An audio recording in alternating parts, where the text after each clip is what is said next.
Biden, in his speech, falsely claimed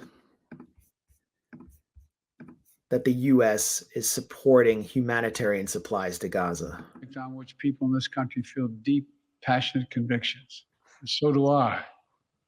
This has been one of the hardest, most complicated problems in the world. There's nothing easy about this, nothing easy about it. Through it all, though, the United States has worked relentlessly to support Israeli security, to get humanitarian supplies into Gaza, to get a ceasefire and a hostage deal to bring this war to an end. I know this. It's actually the most simple problem in the world.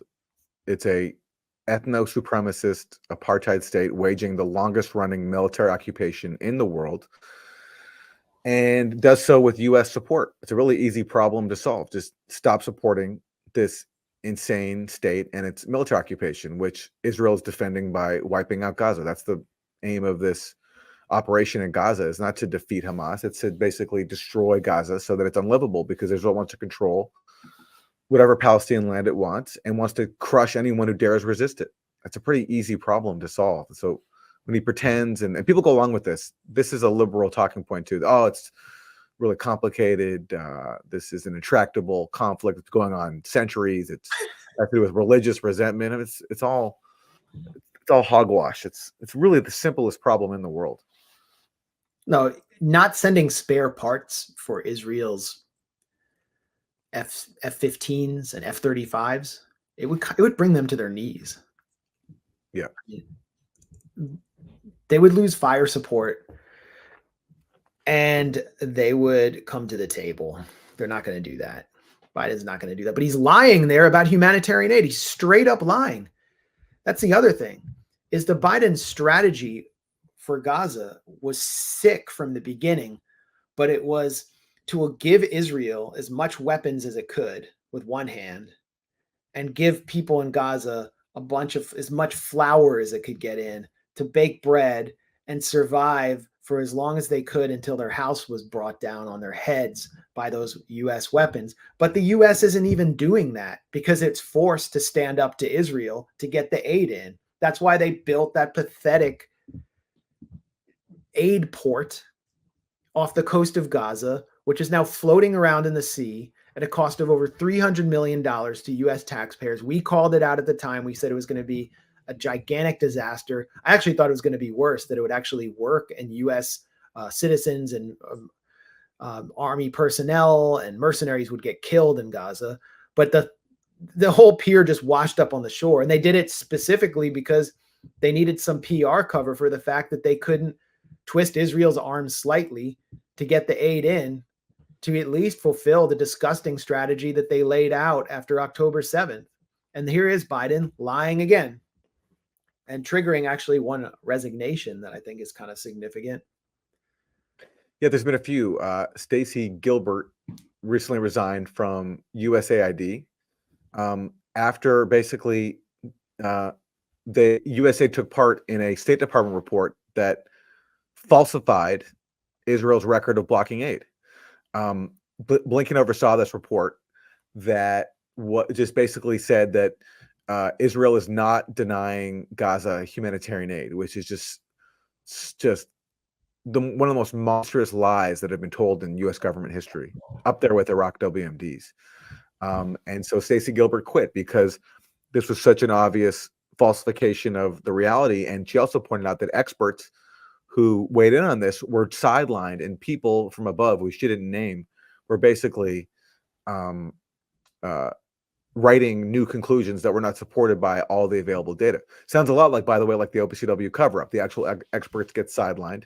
People at the top fix the conclusions to justify a political narrative. And in this case, this means justifying Israel's deliberate starvation policy of Gaza, which is causing literal famine.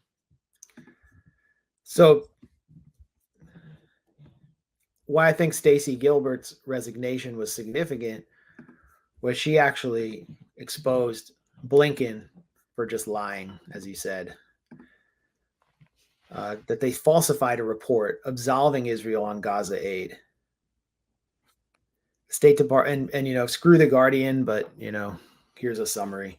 The State Department falsified a report earlier this month to absolve Israel of responsibility for blocking humanitarian aid flows into Gaza, overruling the advice of its own experts, according to a former senior U.S. official who resigned this week. And she was in the State Department. This is sort of consistent with what we've seen at USAID, where Samantha Power, who's supposed to be sort of the guru of responsibility to protect humanitarian intervention, complains on Twitter that not enough aid is getting into Gaza, but does nothing of substance or anything like what Stacy Gilbert did, which is to resign in order to expose the issue. And her own staffers have confronted her at USAID on her complete fealty to Biden, who himself is behaving like Bibi's lapdog. So you have the whole aid industry, U.S. diplomacy exposed, not only for doing Israel's bidding, but for lying on Israel's behalf, cooking reports. Not just that report, but there was also the report of the State Department lawyers arguing or assessing that Israel had not committed war crimes with U.S. weapons. I mean, how can that be? How can that just not be laughed at? And announcing that through their spokesman at the State Department briefing. I mean, this is like it's the same thing the Bush neocons did in civilian positions in the Pentagon on Iraq WMD. But they're just lying to the public about what Israel's doing. And you can see it before your very eyes through our reporting at the Grayzone, where Jeremy Lafredo, our contributor, went to the Kerem Shalom crossing between Gaza and what is considered Israel, and showed that the army and police were handing out watermelon and bottled water to fanatical settlers who were preventing aid from going in and actually attacking Egyptian aid trucks and taunting Egyptian soldiers. I mean, it's all on video, and the State Department's just lying. So what? Yeah. Let's listen to a bit of what Stacy Gilbert said, because it's important. The genesis of my move was actually a result of a joint report that the Department of State and the Department of Defense had to submit in response to a request from the White House. And that report was supposed to assess various countries on two things: their ability to adhere to international humanitarian law, also known as the Geneva Conventions or the law of war, and whether they facilitate and not obstruct humanitarian assistance. Israel was one of the countries. The other countries we were assessing, there was some debate, some discussion about, but not nearly on the level that we debated and discussed these issues regarding Israel. The subject matter experts are absolutely in agreement that Israel is blocking humanitarian assistance. There is no doubt about that. I was very involved in writing the report up to a certain level, but at some point, the subject matter experts were removed from the report. It was moved up to a higher level, and I myself didn't see it until it was released on May 10th. When it was released on May 10th, I was actually on the point of Israel's adherence to international humanitarian law. I was surprised because the report concluded, as far as I know, the first time the U.S. has admitted that Israel is probably using U.S. weapons to violate international humanitarian law. But I was shocked. Just a correction. The report did say that, but then it said there's insufficient information to come to a conclusion. So it was typical Anthony Blinken. It was very mealy-mouthed. They said, yes, there are reasonable grounds or something to believe as if Israel might be violating international law with their weapons, but there's insufficient information, so therefore we can't reach a conclusion. That was actually what the report found. I mean, one way. Yeah, go ahead. No. Well, one way of investigating would be to strap neocons to the bombs they sign, and then maybe they can report from the ground in Gaza. I don't know. Humanitarian law. But I was shocked to see that it stated very clearly that we assess that Israel is not blocking humanitarian assistance. That is patently false. That is not the opinion. It's not just not the opinion.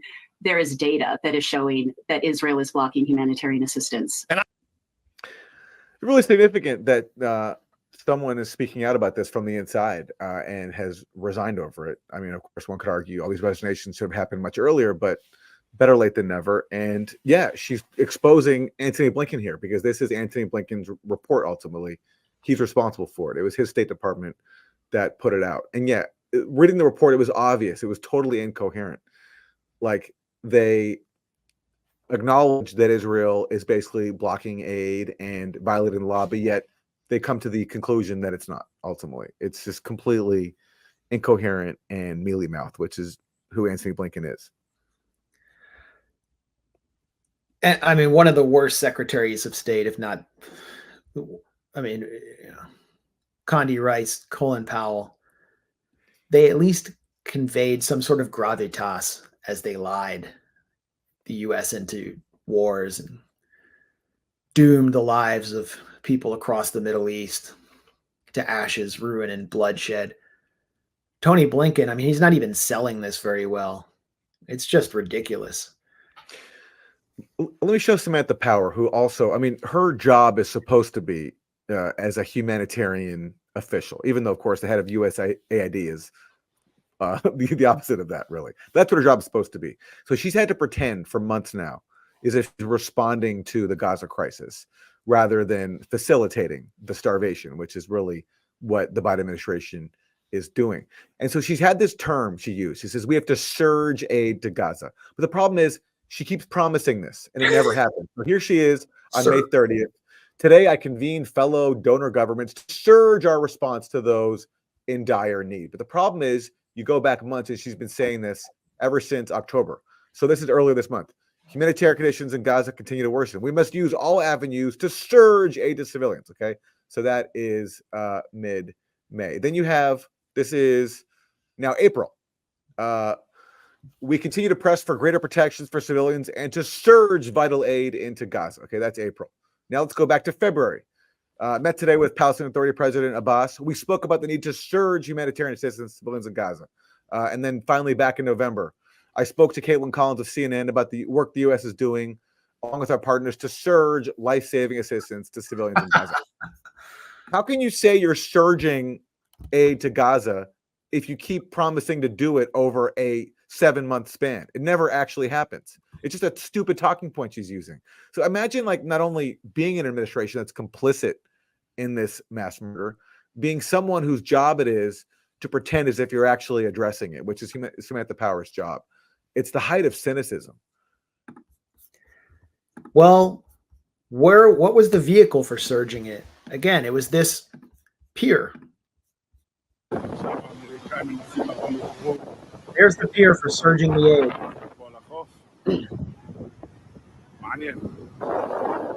It washed up in Ashdod, in the Israeli city of Ashdod. It's in pieces.